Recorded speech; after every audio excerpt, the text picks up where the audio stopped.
Levante a cabeça, feche os seus olhos, faça silêncio.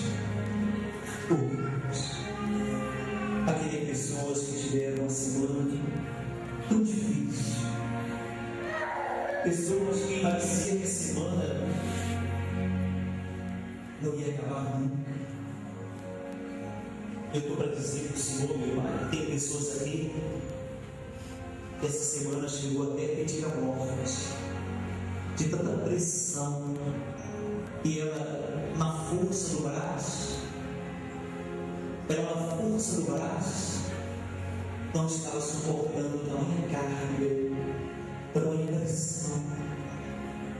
Tem pessoas aqui que tinham até desistido de lutar pelos seus maiores sonhos, porque a sua realidade tem sido um desafio constante, que a vida dele tem jeito. Fala com o espírito dessa pessoa, passa, Senhor, por intermédio dessa santa ceia que ela participou, passa no organismo dessa pessoa agora.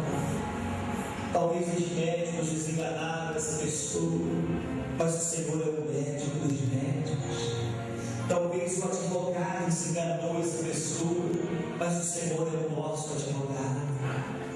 Talvez o patrão mandou essa pessoa embora, mas o Senhor é o nosso Senhor.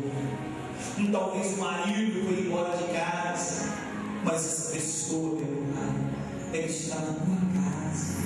Isso não desampara quem te busca. Coloca agora o Espírito da verdade. Coloca o Espírito do Senhor.